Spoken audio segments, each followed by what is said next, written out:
banyak yang mendukung kemudian berhasil niki, kira-kira gambaran besar manfaatnya apa? Koperasi ini adalah tulang punggungnya bangsa kita.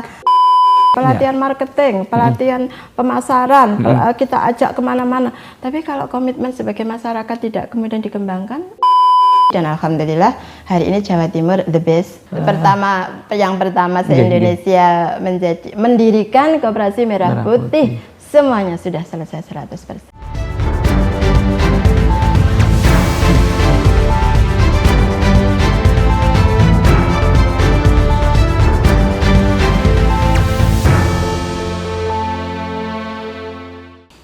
Assalamualaikum warahmatullahi wabarakatuh. Pemirsa dan teman-teman semuanya, alhamdulillah kita bisa berjumpa lagi di ABTV In Podcast. Tidak hanya sekedar bicara lebih dekat, lebih baik. Tentunya pada kesempatan kali ini saya tidak sendiri. Kita bersama teman diskusi kita pada kesempatan kali ini di samping saya yaitu Bu Nafif. Assalamualaikum Bu. Waalaikumsalam warahmatullahi wabarakatuh. Sehat ya? Alhamdulillah. Alhamdulillah sehat. Bisa berjumpa dengan panjenengan niki merupakan sebuah pertemuan yang luar biasa. Tidak hanya di sini tapi juga pemirsa yang ada di rumah. Ngaten nggih. Oke, baik ya. Pemirsa, nanti berkenalannya dengan Bunda Nafif langsung bersama beliau. Monggo bisa langsung disapa dulu kepada pemirsa dan juga mungkin perkenalan latar belakang jenengan, karena yang melihat tidak hanya di wilayah Kediri nih Ibu, ini sampai seluruh Indonesia pun. Monggo silahkan. Terima kasih Mas Nasi. Assalamualaikum warahmatullahi wabarakatuh. Waalaikumsalam. Salam pemirsa ABTV yang ada dimanapun berada. Hari ini saya Ra'aitu Nafif Laha atau Bunda Nafif dari Komisi B anggota DPRD Provinsi Jawa Timur ingin bersaling sapa ya kepada semuanya bahwa ada beberapa hal yang ingin kita bincangkan dengan ABTV. Siap, nggih. Keseharian panjenengan sebelum kita membahas koperasi ini Bu, nggih. Agar teman-teman ini tahu ngoten lho Bu, nggih. Kalau melihat ini profil saya ini kayaknya hanya sebagai ibu rumah tangga loh. Wah. Jadi memang hari ini saya aktif di Nahdlatul Ulama. Sebenarnya murni pure saya di Nahdlatul Ulama ya. Nah kemudian ada beberapa hal yang kemudian saya running di DPRD Provinsi Jawa Timur ini. Kebetulan alhamdulillah jadi dari fraksi Gerindra. Semuanya adalah berkat dari keberpihakan masyarakat yang ada di Kediri Raya tentunya.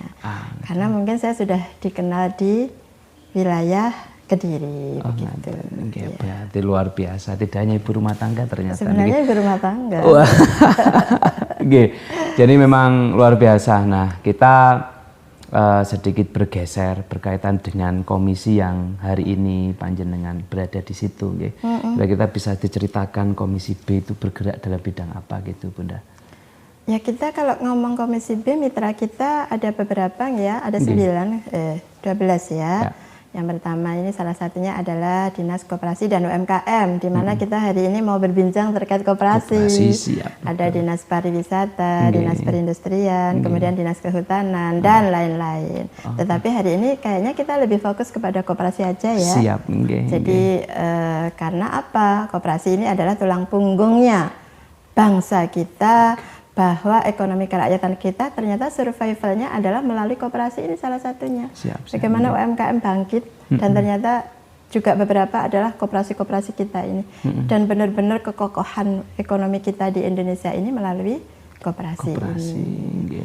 Jadi nggak salah kalau kita membincangkan hari ini saya kira. Kemudian di wilayah khususnya Jawa Timur gitu Bunda, ini keadaan koperasi kita bagaimana? Stabil, baik-baik saja atau butuh apa, sentuhan apa gitu? Ngomong banyak ya, ada 30.000 lebih kan ya koperasi yang ada di Jawa Timur ini. Dan kebetulan ya pastinya ada yang kategori baik, menengah, ada yang pastinya di bawah. Yang di bawah inilah yang betul sentuhan-sentuhan dari kita selaku dinas, kemudian juga legislatif, dan bagaimana kita memberdayakan mereka, memaksimalkan mereka agar koperasi ini tidak mati.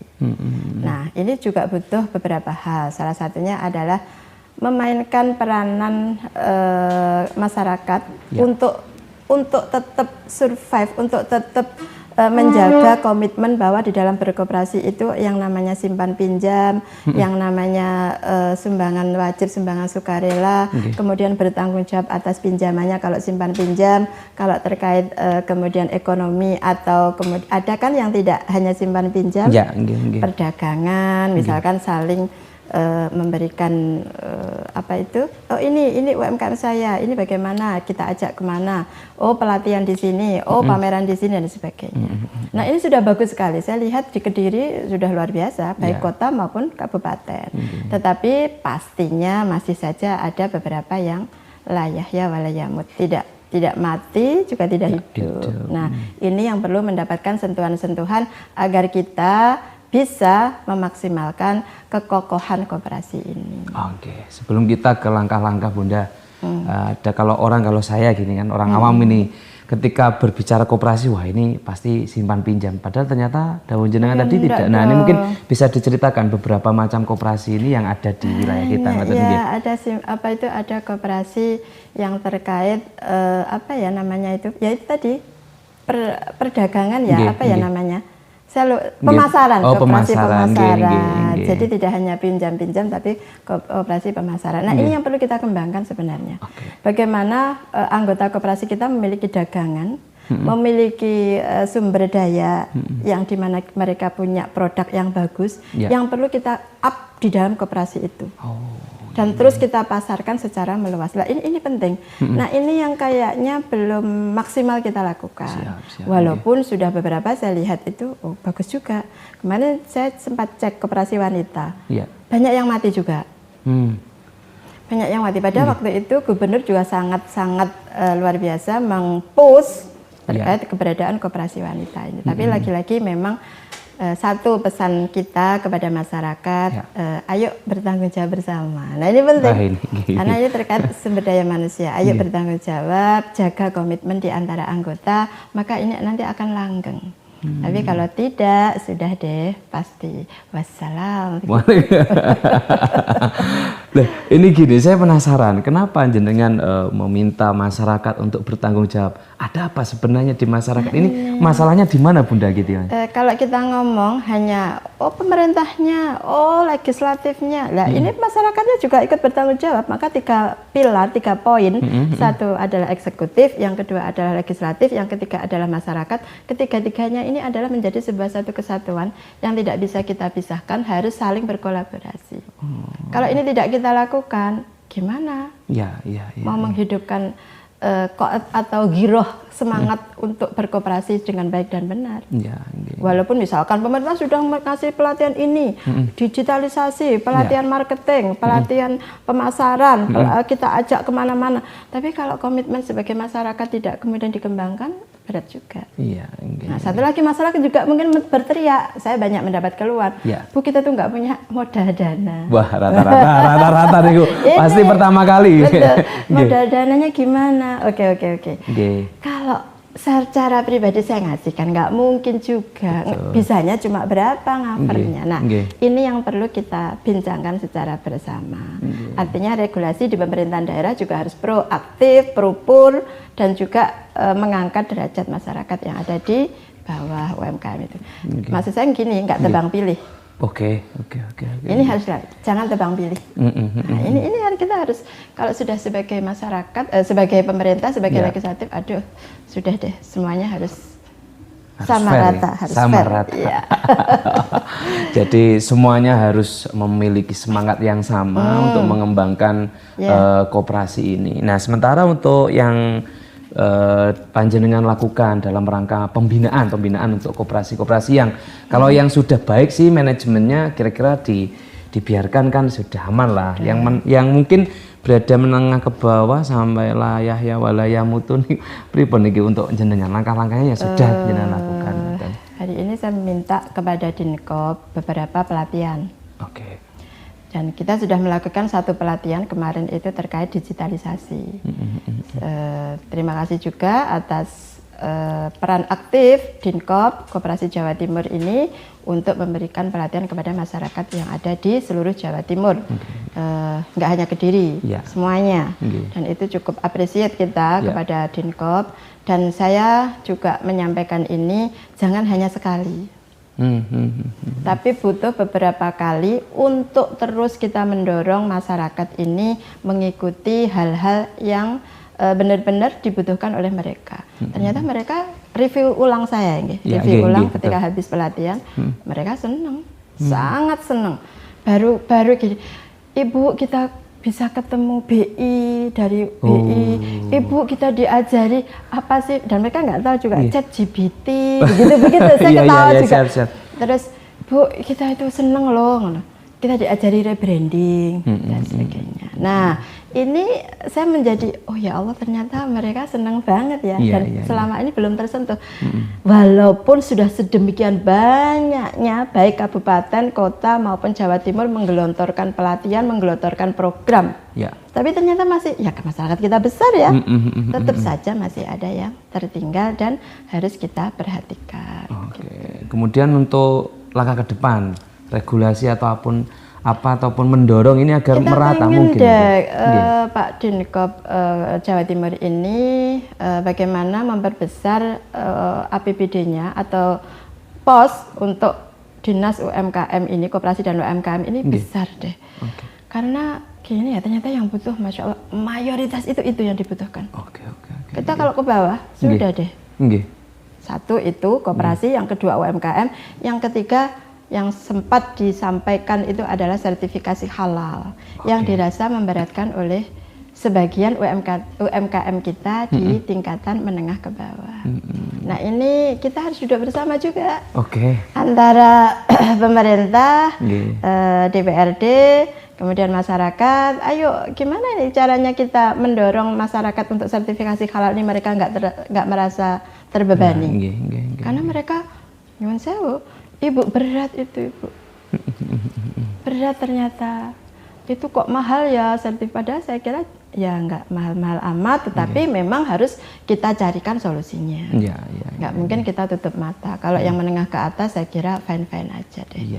Tapi kalau yang menengah ke bawah harus ada regulasi khusus deh untuk menangani hal ini. Sebelum kita lanjutkan ke koperasi, sertifikasi halal. Ini beratnya di mana Ibu? Atau nanti gambaran jenengan butuhnya itu lah. Jadi ini agar teman-teman ini bisa, harusnya seperti ini nih langkahnya nih gitu. Pastinya pembiayaannya. Pastinya pembiayaan. Jadi mereka berat di sini. Ya walaupun sertifikasi halal itu bisa 1, 2 dalam satu produk itu berapa gitu. Tapi mereka tetap kalau harus mengeluarkan uang di atas 2 JT misalkan. Itu ternyata UMKM itu aduh Ibu, gitu. Masih mengeluh lah, masih mengeluh. Nah ini kita butuh deh regulasi khusus untuk UMKM menengah ke bawah.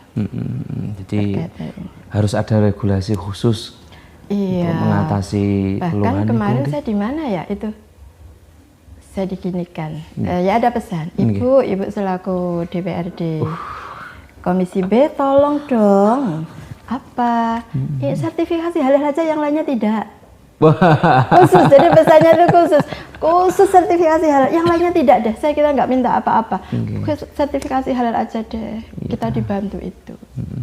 Nah yang delalah yang ikut pelatihan kemarin semuanya dapat sertifikasi halal, lah yang nggak ikut pelatihan banyak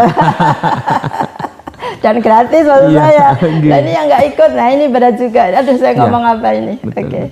Jadi memang kalau itu mungkin hanya berbicara jagongan saja, itu dipermudah, kemudian biayanya juga mungkin agak ringan dan bisa di-cover negara. Kira-kira UMKM ini akan terus meningkat atau tidak? Kira-kira menurut Anda? Harapan saya begitu. Harapan saya begitu, mereka lebih semangat, mereka lebih merasa terayomi dengan pemerintah hadir di sini, dan juga kita sebagai legislator mendorong hal itu, kita ajak berkolaborasi, insya Allah mereka juga senang kok. Kita itu kalau sudah turun di bawah itu sudah deh. Wah kalau dipanggil sudah Bunda tolong, waduh gimana jenengan? Wah ini sudah, saya niku tidak usah membayangkan jenengan itu sudah merinding, ada ibu-ibu UMKM Bunda. Wah ini pasti lagi. Nih. Ibu saya jualan di sini, Ibu. Aduh, ya kan. Jadi memang itu deh, kita butuh itu. Butuh itu, dan mungkin Komisi B juga kedepannya juga harus seperti itu mungkin, untuk mendukung. Sebenarnya kita sudah menyampaikan itu ya di Komisi B, bagaimana PAD-nya untuk UMKM. Pertama yang menjadi titik krusial itu satu UMKM, yang kedua adalah rumah tidak layak huni, yang ketiganya adalah terkait lupa saya. Nah, ini harus terus kita kembangkan. Tapi memang UMKM itu menjadi titik lokus kita untuk terus kita dorong bagaimana lebih banyak program-programnya itu ke situ. Tidak hanya untuk simpan pinjamnya, tapi juga untuk program-program pelatihan-pelatihannya. Wah, ini luar biasa nih, kita tunggu saja nih. Kemudian Ibu, berkaitan sertifikasi halal, kiranya nanti kan sudah jelas langkahnya, duduk bersama untuk membantu teman-teman UMKM ini bagus. Nah, kita kembali lagi ke koperasi ini, Bu. Nah, menurut pendapat panjenengan dan apa istilahnya laporan dari teman-teman yang melaksanakan koperasi, itu koperasi yang tutup, koperasi yang bahasanya tanda kutip gulung tikar, itu faktor utamanya apa? Mungkin bisa tindakan preventif mungkin yang ya modalnya habis lah. Modalnya habis. Nah, ini gimana? Karena memang komitmen dari semua anggota ini tidak seragam.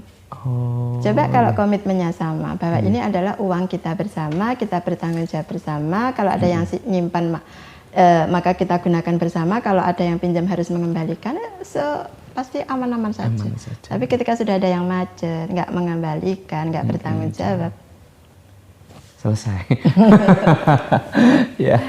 Nah, kemudian yang untuk ketika yang seperti itu, apakah ada penanganan khusus atau kita fokus ke yang sudah berjalan, Bu, ketika sudah gulung tikar atau butuh bagaimana? Kalau yang sudah 3 tahun ke atas pastinya ini sudah regulasi ya. Kalau sudah 3 tahun tidak aktif maka sudah menjadi dimatikan lah, ibarat bahasanya begitu. Jadi sudah dianggap off. Nah, tapi kalau masih dalam jangka waktu 1 sampai 3 ini perlu sentuhan ini. Yang itu perlu sentuhan, perlu kita datangi, perlu kita mutakhirkan lagi apa keluhan dan apa yang menjadi persoalannya, kemudian perlu kita carikan solusi bersama. Nah, berarti ya harus tetap kita perhatikan, Bunda, untuk berkelanjutannya nih. Iya dong. Terus untuk hari ini, Bunda, kaitan dengan fungsi eksekutif, legislatif, seperti jenengan di DPR, kemudian Ibu Gubernur ini untuk pengembangan koperasi, semua saling mendukung atau bagaimana per hari ini? Hari ini kan lokus masih Koperasi Merah Putih ya? Jadi kan koperasi baru. Nah, koperasi lama ini yang perlu juga jangan sampai tergerus. Kadang ada mindset yang saya pahami di masyarakat. Ketika saya ke bawah itu, dikira kalau sudah ada Koperasi Merah Putih, koperasi yang lainnya itu nggak perlu. Tidak begitu.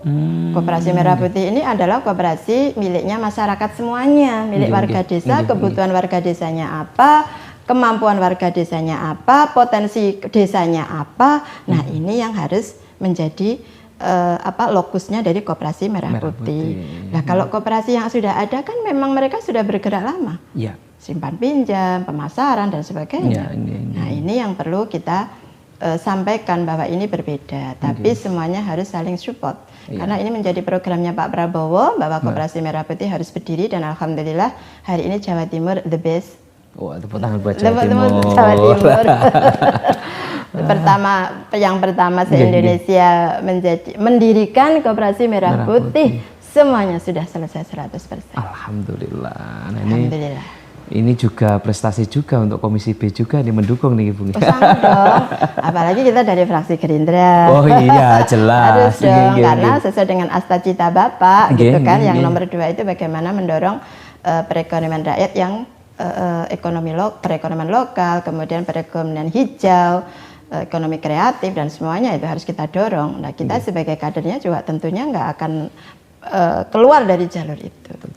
Kita all out deh untuk mendukung programnya Pak Presiden hari ini. Luar biasa. Nah, kalau berbicara koperasi, manfaat besarnya apa menurut panjenengan ketika koperasi ini berjalan, kemudian banyak yang mendukung, kemudian berhasil niki, kira-kira gambaran besar manfaatnya apa agar teman-teman ini juga bergeliat untuk semangat Saya membayangkan koperasi ini jaya semuanya, baik koperasi koperasi perempuan, koperasi semuanya yang ada di desa-desa, kemudian ada juga Koperasi Merah Putih hari ini. Kalau memang benar-benar ini sebuah komitmen dan menjadikan ini adalah kekuatan ekonomi kita, maka wah luar biasa Indonesia ini.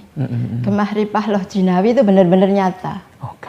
Kalau saya melihat ini loh ya, kalau benar-benar ini menjadi sebuah kekuatan loh ya, ini benar-benar gemah ripah loh jinawi. Makanya kita juga tetap mendorong Koperasi Merah Putih ini kalau sudah didirikan eksistensinya kita kawal juga. Harus dikawal. Iya dong. Apalagi kita dari Komisi B. Saya memperhatikan, saya itu sering keliling tapi diam-diam ya. Diam-diam. Saya cari info itu diam-diam. Coba di desa ini, coba desa ini, coba desa ini gimana, prosesnya bagaimana. Itu saya cari info. Proses pembentukannya gimana? Sudah belum? Itu saya cari info. Nah hari ini termasuk karena sudah terjadi, sudah terbentuk. Pastinya kita mengawal hal itu. Harus dikawal itu. Jadi memang akan menjadi kekuatan besar kalau ini memang bisa haruslah. Kalau kita ngomong ketahanan pangan itu sudah deh. Nek desa aku namanya desa ya. Saya nggak ngomong kota. Mesti enek sing nandur padi, mesti ono sing nandur jagung, nandur tebu, kemudian juga ada yang berdagang. Nah ya ini kekuatan ini ada yang berternak lele, sapi, itu pasti ada. Ayam. Kekuatan ini yang harus kita kuatkan semaksimal mungkin menjadi kebutuhan masyarakat di desa tersebut dan tidak. Kalau misalkan ini dibuat peraturan di dalam desa tersebut, ayo kita maksimalkan kekuatan desa ini. Belinya di tetangganya sendiri, di Koperasi Merah Putih yang sudah menjadi anggota semua warga masyarakat ini. Nah itu kan akhirnya terjadi take and give, simbiosis mutualisme yang bagus. Betul. Nah ini akan luar biasa. Saya membayangkan luar biasa ini. Kalau benar-benar ini kita punya komitmen kuat akan hal ini. Kemudian kira-kira tantangan terbesar hari ini. Nah pesimisme. Ini perlu diulas sekarang. Apa itu Koperasi Merah Putih? Nah ini kalau sudah bilang begitu, apa itu Koperasi Merah Putih? Bener nggak? Bisa nggak? Mampu nggak? Dananya sebesar itu? Kan dananya besar. Iya betul. Dananya sangat besar dari pemerintah dan dari Himbara itu. Nah ini juga menjadi nyuwun sewu nyinyiran netizen bagaimana ini dana yang besar ini maksimal nggak? Jangan-jangan habis seperti biasanya. Ya kan? Iya betul. Dana desa apa habis paling? Iya rata-rata suaranya seperti itu ya. Jenengan meneliti itu ternyata Bung. Bukan meneliti. Mendengarkan atau bagaimana nih ternyata? Bukan juga. Jadi saya sering minta teman-teman dengarkan apa yang ini. Misalnya ada beberapa, kita kan punya tim ya. Kamu ke sana, kamu ke sana. Ada beberapa, saya minta info ini ya, saya minta info ini ya, saya minta info ini ya. Wah luar biasa. Jadi pesimisme ini yang kira-kira hambatan terbesar kesuksesan. Gak hanya Koperasi Merah Putih, AMBG juga, mereka juga ada beberapa yang pesimis. Saya bilang tunggu dulu, jangan pesimis. Saya bilang gitu. Ini program besar, maka kita selaku warga negara yang baik harus ikut nyengkuyung bersama. Biar ini menjadi kekuatan kita. Nggak akan kok kalau kita ini benar-benar jalan ya, kita akan dilirik semua dunia akan kaget mungkin ya dengan kekuatan ekonomi desa yang the best itu. The best, memang untuk mengangkat ekonomi masyarakat juga, utamanya yang Merah Putih ini, Bung. Karena ya tadi saya katakan bahwa kalau berbicara koperasi simpan pinjam, padahal ini ranahnya bukan ke pemasaran, ke kekuatan desa itu, Bung. Betul, pemetaan kekuatan desa dieksplor dan kemudian menjadi sebuah bahwa ini kita butuh di koperasi ini, kita butuh satu transparansi, yang kedua adalah semua masyarakat punya potensi ini direkrut dan dikembalikan lagi kepada masyarakat desa tersebut. Wah ini kalau berbicara koperasi yang baru. Nah, kalau sudah koperasi yang menengah ke atas, nah kaitan dengan digitalisasi nih Bu, transformatif ke pemasaran digital atau bagaimana, menurut panjenengan bagaimana per hari ini khusus yang sudah berdiri loh Bu. Kalau yang baru kan kita mendukung saja, sementara berdiri dulu alhamdulillah. Kalau yang sudah berjalan, nah ini pandangan panjenengan untuk digitalisasi koperasi bagaimana? Yaitu tadi memang upgrade itu perlu, penting, karena kalau kita nggak mengikuti perkembangan zaman, maka kita juga akan tertinggal. Nah yang saya bilang tadi sebenarnya sudah kita ulas nggih. Bagaimana kita mampu mengcover masyarakat ini mampu melek digitalisasi agar UMKM-nya terdongkrak sampai dimanapun. Kadang hal kecil mereka bisa ekspor gitu kan. Hal kecil mereka dari rumah jual godong bisa ekspor. Itu luar biasa. Itu karena mereka melek digital ya. Mereka lihat link apa kebutuhan banyak negara yang dibutuhkan. Nah, termasuk hari ini Jawa Timur ketika dikurangi terkait misi dagang luar negeri. Ini juga akhirnya mengurangi ekonomi kreatif kita untuk menjual produknya di luar negeri kan akhirnya terkurangi. Nah, ini juga mereka juga sedikit curhat juga. Berarti DPR itu tempatnya curhat ini. Waduh, ini ada pengurangan ini akhirnya memang yang dulunya itu tinggi ternyata hari ini harus berkurang. Ya ini kita terima semua keluhan masyarakat biar kita juga tahu dan kita sampaikan kepada dinas-dinas terkait untuk menjadikan lokus kedepannya biar kita lebih luar biasa Jawa Timur ini. Wah, ini luar biasa. Berarti semua juga harus melek digital Bu ya? Harus dong. Kalau kita sudah, walaupun hari ini digitalisasi bukan satu-satunya yang menjadi pendongkrak, ada lagi kan startup dan sebagainya. Sekarang mengorak kan. Ini juga, tapi penting juga pengembangan startup ini juga luar biasa loh ini. Saya itu melihat ya Allah sekarang itu sudah segininya. Nah ini kita yang jadul-jadul kan harus belajar. Harus belajar. Ketika mereka bilang, Bu ini begini, oh saya harus banyak belajar dari mereka juga. Kemudian gini Bu, kalau tadi kan masih mencangkut di semua umur. Nah ini mungkin pesan jenengan khususnya untuk yang bahasa keren itu Gen Z. Yang anak muda itu harus berpartisipasi dalam koperasi ini pengembangan UMKM atau bagaimana? Saran jenengan lah untuk teman-teman Gen Z itu yang ada di rumah. Ini yang masih Gen Z ini masih belum tertarik. Ketika saya sempat bertemu dengan beberapa, saya kumpulkan dalam satu forum kalau nggak salah waktu itu hampir 150-an dan semua kaum Gen Z. Kaum muda-muda nih. Apa sih saya bilang, apa sih yang menjadi keluh kesah? Kita tuh pengen bekerja Ibu. Ada lapangan pekerjaan yang tersedia yang katanya pemerintah itu punya, mana kita harus ada di situ. Kita ini di sini nggak ada apa-apa. Gimana kita mau menerapkan ilmu kita yang sudah kita pelajari? Itu yang tamatan SMA, SMK. Yang kuliah lain lagi. Nah, yang kuliah Bu, nanti kalau kita sudah lulus ini, apakah mungkin juga sama dengan nasibnya dengan yang tamatan SMA dan SMK itu tadi? Bayangkan kita dalam forum itu, saya jawabnya gimana coba? Sama-sama mudanya nih. Saya bilang, oh ya. Terus apalagi itu Ibu yang menjadi maukah kamu menoleh ke desamu sendiri, ada apa di desamu, bertani milenial misalkan, di pekaranganmu ada apa, sisa berapa meter kamu tanami, coba deh, mampu nggak itu kamu lakukan? Terus diem mereka, diem. Apakah itu juga menjadikan, bisa mampu nggak income-nya itu menjadikan apa itu sumber dan kita tuh tidak akan lari kemana-mana? Begitu jawabnya, coba. Mikir lagi nih jawabannya. Ini makanya kita harus membantu mereka itu petani milenial, mereka mampu memanfaatkan ladang yang ada di sekitarnya. Itu yang punya. Kalau yang nggak punya, ya pertanyaan lagi nih. Ini juga pertanian lele dan sebagainya, itu juga mereka harus punya lahan, harus menyiapkan uang, harus ini ya begitu. Banyak. Luar biasanya. Banyak. Karena kemungkinan, wah saya itu bekerja terus langsung dapat uang banyak, kemungkinan inginnya teman-teman itu atau bagaimana? Mindset influencer ini Pas. Oh gitu. Influencer ini gaya hidupnya hedon banget dan akhirnya mempengaruhi anak-anak muda yang belum mendapatkan pekerjaan. Bayangannya adalah seperti mereka. Ini juga penting bagi Gen Z. Ayo kita hidup di atas kaki kita di tanah yang sebenarnya. Iya. Maksud saya adalah iki realitane ngene, ayo bareng-bareng ojo ndelok sing di atas sana. Betul, nggih, insyaallah. Wah, luar biasa. Jadi kalau saya tanya jenengan ini sebenarnya jenengan banyak keluh kesahnya sebenarnya ini. dari bawah ini yang dicurhati. Jadi saya mau tanya apapun kayaknya ada ini. Makanya saya banyak belajar dari proses keliling ini di masyarakat ini.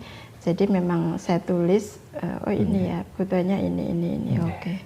Ya memang kita harus peduli di situ. Ya, siap. Ya, karena waktunya terbatas, kalau jagungan jenengan itu 1 jam 2 jam nggak akan habis. Tapi ini closing statement jenengan Ibu Bunda berkaitan dengan koperasi ini, saran jenengan untuk teman-teman yang ada di rumah, closing statementnya untuk perbincangan kali ini. Monggo. Oke, terima kasih untuk para pemirsa EBTV sudah menyaksikan bincang hari ini. Saya hanya bisa mengatakan bahwa koperasi ini adalah pilar ekonomi rakyat kita, maka kaum Gen Z yang hari ini menjadi generasi penerus kita, jangan lupa bahwa ini adalah kekuatan kita. Tidak perlu kita melirik yang hal-hal yang sangat superstar atau mercusuar, tapi bagaimana kita memanfaatkan kekuatan ekonomi kita yang ada di desa kita. Kembali ke desa, back to nature, kembali ke desa ya. Jadi ini penting saya sampaikan karena sudah mulai adik-adik kita ini Gen Z ini sudah mulai jenuh lah kalau nggak ada apa-apa, nggak ada pekerjaan, nggak ada sesuatu yang bisa dilakukan. Jadi coba kita mencari peluang yang ada di desa kita sendiri. Kita petakan dulu. Nanti baru kalau memang sudah mentok, oke deh, kita bolehlah untuk keluar atau sesuai dengan basic ilmunya, kemudian ke mana-mana. Saya kira itu. Baik, terima kasih Bunda, mudah-mudahan panjenengan sehat selalu, panjang umur, siap untuk terus mendengarkan curhatan dari masyarakat, mulai dari anak-anak Gen Z sampai yang sepuh-sepuh. Mudah-mudahan kita bisa berjumpa lagi. Siap. Terima kasih. Baik teman-teman ABTV, mudah-mudahan perbincangan ini bermanfaat dan kita bertemu lagi di pertemuan yang insya Allah lebih barokah. Akhirul kalam, wallahul muwaffiq ila aqwamit thoriq. Wassalamualaikum warahmatullahi wabarakatuh.